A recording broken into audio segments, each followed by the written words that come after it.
Oi, meu nome é Beatriz e esse é o Lado B.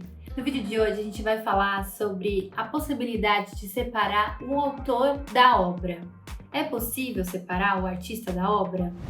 Bom, recentemente a autora Natalia Timmerman publicou um artigo numa coluna, vou deixar linkado aqui para vocês e passando aqui também para vocês verem, em que ela discute um pouco esse tema que já é tantas vezes revisitado ao longo dos tempos, né? Porque é algo muito delicado, né? Às vezes a gente gosta muito de um livro, de um filme, de alguma obra artística, e aí a gente vai descobrir que quem fez, na verdade, escorregou ou fez uma coisa péssima ou na verdade cometeu um crime, foi uma pessoa horrível, não tinha um caráter legal, enfim. E aí fica aquele dilema, né? Eu consigo gostar ainda daquela obra, gostar daquela música, sabendo que quem fez não era legal?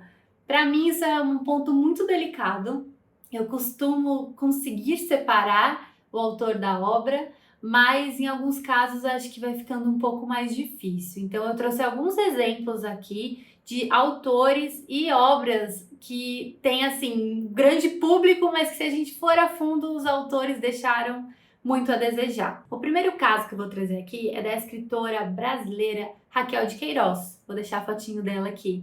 Uma senhorinha muito presente aí nos livros didáticos de literatura brasileira. E numa entrevista concedida à Roda Viva em 1993, ela declarou explicitamente que ela colaborou com o golpe militar e tinha uma profunda amizade com o Marechal Humberto de Alencar Castelo.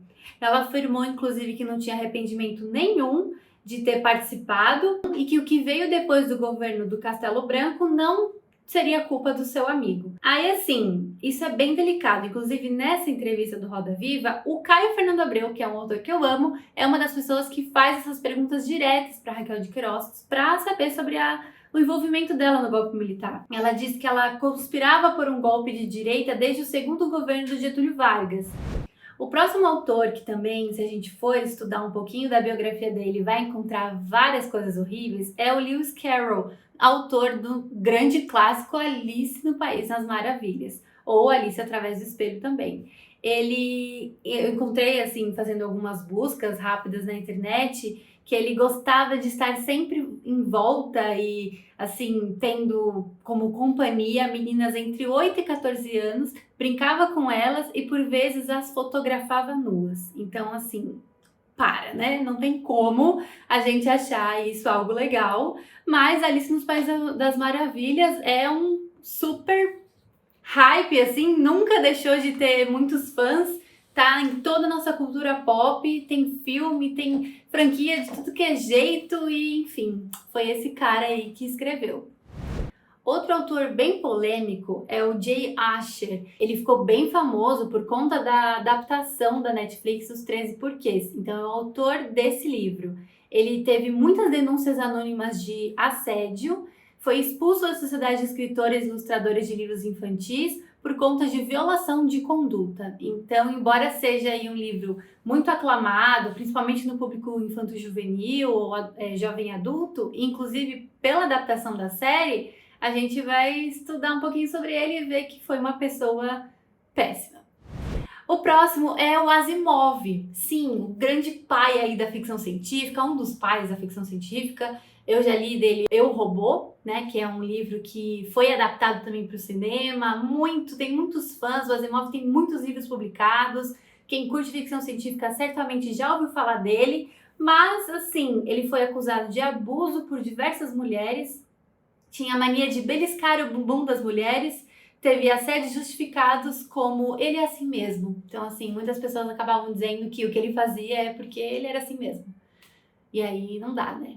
Então, complicado. Outra autora que eu já trouxe aqui no canal, inclusive foi por causa daquele vídeo que eu pensei sobre esse tema, que é a Marion Zimmer Bradley, que é a autora dos Brumas de Avalon, que já tem vídeo aqui no canal. Foi uma série de livros que eu li no ano passado, que eu amei, Mas veio aquela questão, né? A gente pesquisa um pouquinho sobre a autora e vê que ela não foi uma pessoa bacana. Tem uma biografia da filha dela explicando sobre várias questões de abuso que ela viveu. Então, assim, é muito delicado quando a gente começa a pensar quem é a pessoa que escreveu essa obra. E aí fica aquilo, né? Será que eu continuo gostando das Brumas de Avalon do jeito que eu gostei depois de saber disso? Não sei dizer.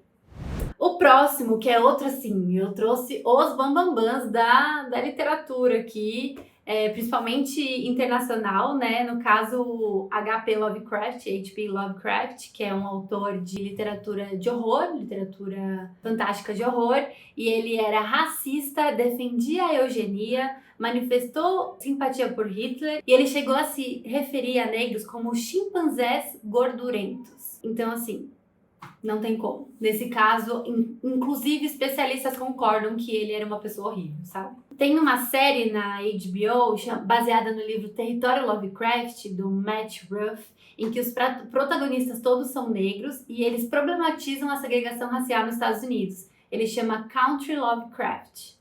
É o nome dessa série. Então é interessante, né? O que fizeram com essa grande reputação, né, péssima do Lovecraft para problematizar tudo aquilo que ele fez, aproveitando então as grandes obras aí, as grandes temáticas que ele trabalhou. Outro autor, e aí a gente vem para o nosso país, é o Monteiro Lobato. Ele, assim, é um autor bastante polêmico.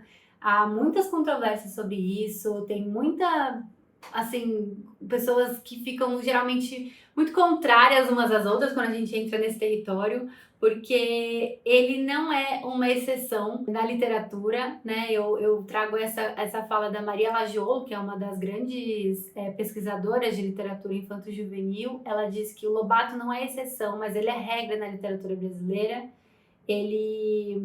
Ela diz assim: todos os escritores brasileiros até meados do século passado, de uma forma ou de outra, refletem o caráter preconceituoso e racista da nossa cultura. Ele é acusado por ser defensor da Ku Klux Klan, por ser um autor em que retrata a população negra de uma forma muito pejorativa. Por exemplo, na Tia Anastácia tem uma frase assim: escalou um mastro que nem macaco de carvão, e nem Tia Anastácia que tem carne preta. Então, assim, tem alguns trechos ali que são bastante problematizados e polêmicos, se você for pesquisar sobre o Monteiro Lobato.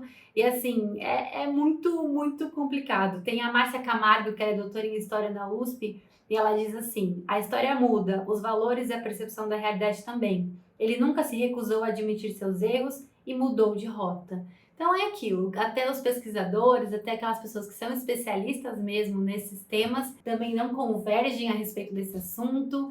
Então é algo assim que sempre fica permeando nosso imaginário, né? Se a gente vai continuar consumindo esses conteúdos, essas obras, essas obras artísticas, apesar de quem as fez, de quem as criou, né? Me conta aí se você já conhecia essas polêmicas, esses autores assim que fizeram coisas horríveis e que a gente conhece muitas obras deles e são pessoas muito aclamadas e que, infelizmente, se a gente for olhar um pouco a fundo a biografia, não é nada aclamável. Então, me conta se você sabe de outro caso, né? Uma lista, infelizmente, é uma lista enorme. Se a gente for para o cinema, então, aí triplica, quadruplica os casos. E para a música também, aqui no nosso cenário nacional, tem, infelizmente, muitas personalidades, pessoas muito famosas que têm carreiras brilhantes e ao mesmo tempo condutas péssimas, né? Jogadores de futebol, atores, enfim, muita gente aí famosa, com certeza você deve ter lembrado de algum caso. Comenta aí pra mim o que você acha desse assunto. Não esquece de dar uma lida na coluna da Natália Timmerman, vale muito a pena esse texto. E me conta o que você quer ver aqui no canal. Eu leio todos os comentários, gosto de conversar pelos comentários, então não esquece de comentar, também isso ajuda muito a gente. E se você quiser fazer parte da comunidade aqui do canal, a gente tem uma campanha no Apoia-se com várias categorias, dá para você se enquadrar em alguma delas e certamente vai ser uma alegria enorme que você some a este grupo já maravilhoso de pessoas que me apoiam aqui. E é isso, muito obrigada e até a próxima.